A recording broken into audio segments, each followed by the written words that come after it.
En el año 1998, cuando fue electo presidente Hugo Chávez, el precio del petróleo venezolano se hallaba en $11 por barril. Pero esto cambió rápidamente. Hugo Chávez tuvo en su poder la mayor bonanza petrolera en la historia de Venezuela.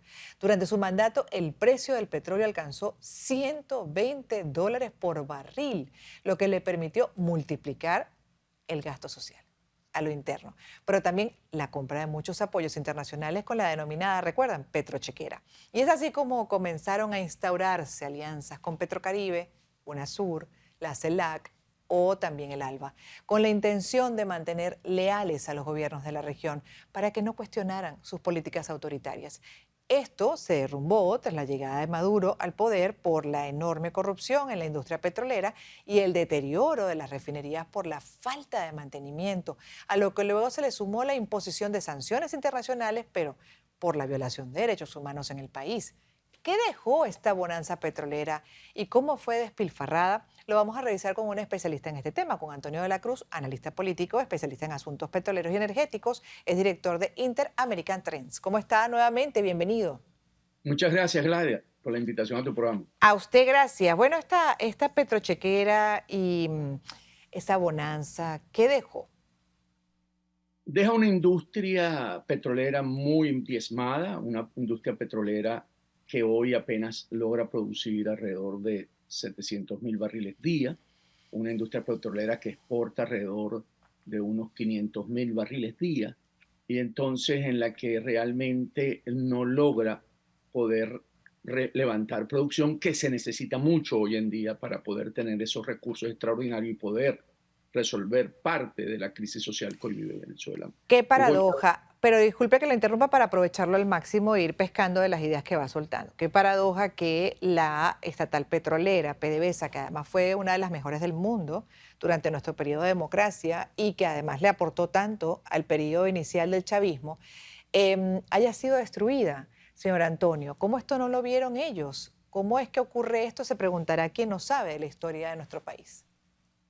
Chávez entendió que PDVSA era su brazo financiero, el brazo que le permitía a él apalancar todo su proyecto político que él llamó socialismo en el siglo XXI, en la que buscó voluntades tanto internas como externas. A través de la interna fue a través de los subsidios, en la que generó toda esa manifestación social a su favor de su proyecto, y externa su apoyo geopolítico. Cuando Chávez sale del poder en el 2002 y que en la OEA no logra la Organización de Estados Americanos sostenerse, él entiende que tiene que comprar esa voluntad política de los países y él genera programas como Alba Caribe, Petrocaribe, y es como él empieza a financiar ese apoyo internacional por parte de los caribeños, que son 14 votos en la OEA y que lo sostuvieron después de esa violación de derechos humanos y de poder mirar a un lado a través de eso. El gran impacto que él tuvo de Petrochequera no fue solamente los ingresos por el precio del valor del barril, sino también que endeudó, Chávez endeuda a PDVSA en 60.000 millones de dólares, en 36.000 millones de dólares, perdón, con bonos de PDVSA. Y en deuda PDVSA empieza a tener los programas de financiamientos con petróleo a través de China, el fondo chino que les entrega otros 30.000 millones de dólares. Y entonces cuando la industria en ese momento, si recordamos, todavía no se había deteriorado porque era tan buena la confiabilidad operacional de la industria petrolera que lo sostuvieron por 8 años después que le expulsa a más de la mitad de los trabajadores de la industria petrolera. Entonces, se ve el deterioro porque al usar los ingresos y el endeudamiento de la estatal petrolera para financiar su proyecto político, no hacen los programas de inversiones y de mantenimiento que se reflejan cuando caen los precios del petróleo en el 2014. Pero igual sorprende porque, caramba, es un tema de criterio, de sentido común. Esa es la gallina de los huevos de oro. Entonces, ¿cómo desde el inicio, sabiendo que era su gallina de los huevos de oro que le permitía comprar conciencia en la región, que le permitía mantener los planes sociales a lo interno y comprar conciencias también hacia adentro y mantener el fanatismo?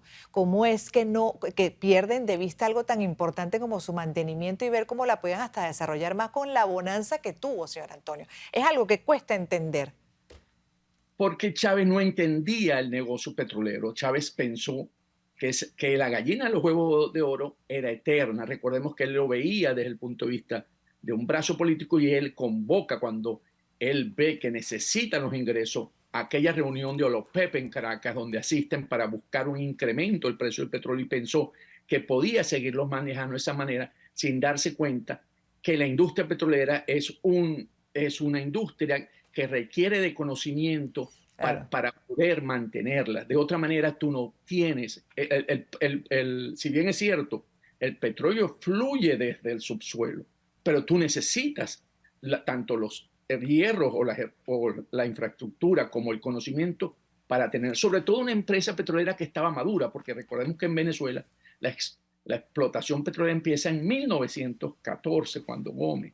Entonces, una industria petrolera que era muy conocida por parte de los técnicos que se encontraban ahí, que era de mucho cuidado por la explotación Claro. de sus yacimientos, que había que hacerlo porque los yacimientos, al no explotarlos racionalmente, se agotan y se destruyen. Eso fue lo que ocurrió con la industria petrolera.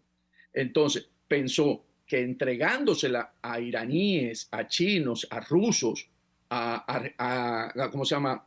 A cualquier otro que geopolíticamente era su aliado y no los que conocen, porque recordemos que él también nacionaliza las empresas mixtas cuando hace el cambio del 40% para las socias y el 60% para Sí. PDVSA, donde sale un grupo importante de empresas que también dominaban todo el proyecto, la faja con todas las refinerías, los mejoradores, que era el gran proyecto al que se apostaba para poder llegar a los 6 millones de barriles día en este momento. Él, al sacar esas empresas como Exxon, Conoco, que se retiran del país, él pierde también tecnología para poder aumentar producción.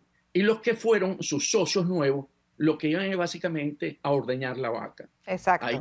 a ir allá, a obtener el recurso e irse. Bueno, y la ordeñaron también hacia adentro, porque básicamente la politizaron, era roja, rojita, cómo olvidar las palabras de Rafael Ramírez, quien anda por el mundo, además, bueno, perseguido por el madurismo, pero él sigue insistiendo que él es chavista, que él es leal al fallecido presidente y que además que hizo maravillas con el fallecido presidente. Su punto de vista al regreso de este personaje que estuvo al frente de la industria petrolera. En unos minutos, por favor.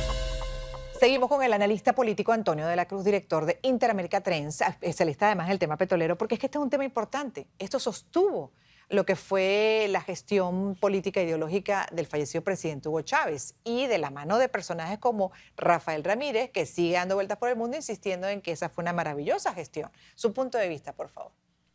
Sí, estaba recordando que Chávez utilizó no solamente a PDVSA como lo dijimos, para comprar conciencia, sino también para financiar la corrupción.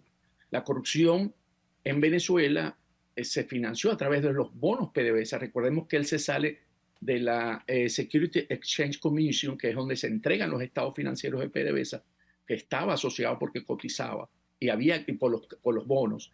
Y él lo que hace es salirse para poder emitir bonos de deuda de PDVSA en el mercado europeo que se vendían después en el mercado secundario y que se compraba en bolívares. Los bonos de PDVSA sirvieron también para poder blanquear la corrupción de Venezuela. Y no solamente eso, también financió a los terroristas de la FARC. Recuerdo una historia contada por su asistente, Leamsi Salazar, en la que dijo que en una reunión que se sostuvo en Barinas, él estaba presente y giró instrucciones a Rafael Ramírez para que compraran un lote de ganado que él no entendía por qué, pero era porque ese lote de ganado fue trasladado a Honduras y después se empezaron a aparecer vacas muertas en Honduras, porque es que en el ganado, recordemos que tiene varios estómagos y ahí se escondía la droga y a eso se le pagó 100 millones de dólares a la FARC. Entonces, eso era lo que para Chávez era PDVSA, era básicamente un medio para poder sostener su proyecto político y el de la región. Claro, lo que pasa es que por eso insisto en el tema de que él sabía, dependía de esa máquina. Y esa máquina la fue destruyendo en el camino, aunque Rafael Ramírez no lo reconozca. Por eso le preguntaba también por el personaje, porque además es uno de los primeros que se sentía orgulloso de decir que la industria era roja, rojita, como nos está pasando con el estamento militar que debió mantenerse al margen. Sí, Y lamentablemente no, se contaminaron todos. porque en el caso de Ramírez, en ese proyecto político de Chávez que lo acompañó, Él fue el brazo ejecutor para ponerle la mano a PDVSA cuando después del paro petrolero asume la presidencia un tiempo después y él consolida esa posición donde monta toda la estructura política que es la que ocupa los puestos de estos 20.000 trabajadores que fueron expulsados y aumenta la nómina a 120.000 y se convierte así en una carga pesada y empiezan a tener precisamente una estructura política dentro de PDVSA que hasta ese momento había sido una empresa cuidada por la democracia como su gallina de los huevos de oro con el mejor personal técnico capaz de poder mantener esa industria considerada, como lo dijiste, entre las primeras 5 empresas a nivel mundial y dentro de las estatales se comparaba con Aramco. El pleito era quién era primero, si era Aramco, la de Arabia Saudita o la de PDVSA. Tenían ese nivel de estándar tan Sí, de alto. excelencia. Eran de excelencia, eran las primeras a nivel mundial. Que ojo, ahí también nos equivocamos, porque la realidad, y siempre me acuerdo que lo comentábamos, PDVSA era como un estado dentro del estado, que se mantenía siempre al margen, y yo creo que ahí también perdimos de vista la consideración de esa industria hacia el resto de la sociedad, porque hablábamos de sembrar el petróleo, y siempre el petróleo, bueno, sabemos lo que nos paralizó para desarrollar otras áreas. Ahí faltó generar el vínculo que él trató después de generarlo, pero se le fue la mano, por supuesto, sabemos ya que la politizó al punto de que perdió hasta su razón de ser, pues, ¿no? Su misión y visión, Es y cierto, su gente. en el desarrollo de la industria petrolera, esa vinculación con el resto de la sociedad a lo mejor quedó aislada por la tradición misma de las transnacionales cuando se crearon islas dentro de esas comunidades donde vivía muy bien el trabajador petrolero y los profesionales petroleros y que el resto de la población de esos estados, de esas ciudades, no tenían los mismos beneficios y el Estado no vinculó, en ese momento estoy hablando de la democracia, esos beneficios, aunque se transmitían a través de los ministerios, que era como se daba porque Claro. se pagaba la regalía y los impuestos, y era a través, y no a través directo de PDVSA, que fue lo que hicieron con Chávez, que a través de PDVSA empezaron a repartir comida, que estaban los Pedeval, empezaron a hacer casas, empezaron a Un hacer lo que las desastre. funciones del Estado corresponden. Sí, no, ya ahí estaban utilizándolo para todo lo que menos correspondía, que era para producir, refinar petróleo. De hecho, ahorita, recientemente con la guerra, por ejemplo, la invasión de Rusia a Ucrania y todo el tema del gas, hubiésemos aprovechado, me comentaba también otro especialista, las reservas de gas que tenemos, que lamentablemente tampoco se pueden utilizar y le parece que las va a aprovechar Trinidad y Tobago conjuntamente con esas alianzas internacionales y empresas estadounidenses y dentro de lo que ha sido esta reconsideración del gobierno de Biden, pero que pudieron habernos dejado en un periodo de un año miles de millones de dólares dentro de esta crisis que se está Total, atravesando.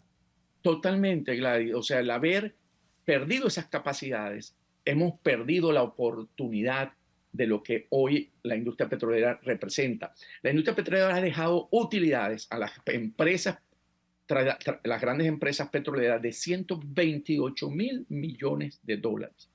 Putin ha podido sostener la guerra porque tiene ingresos de 1.000 millones de dólares diarios, a pesar de las sanciones europeas, porque él redirigió sus exportaciones a China, a India, a Turquía, a Irán. O sea, eso es lo que le ha permitido a él precisamente esa industria petrolera. Entonces, si en este momento Venezuela estaría en una nueva bonanza petrolera y una nueva bonanza para el Estado, donde no tendríamos 7 millones de venezolanos saliendo del país por ese proyecto en la que no vieron más allá del proyecto político inmediato de poder sostener. Recordemos que sostener revoluciones cuesta mucho y Así es. eso pasó a la Unión Soviética. La Unión Soviética mantuvo todos los estados satélites y a la final no tuvo más capacidades para poderla sostener y se derrumbó cuando la caída del muro de Berlín.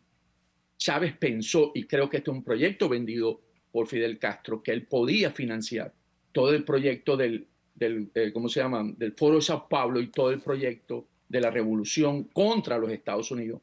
Y no hay chequera que aguante eso, y mantiene a Cuba que siempre ha Bueno, sido los grandes problemas que hemos tenido. pero se las ingenió de tal manera de que sin duda se sembró en la región. Aquí estamos dando tumbos hace bastante tiempo. Vamos al regreso justamente a revisar el tema económico con otro especialista. Señor Antonio, muchísimas gracias.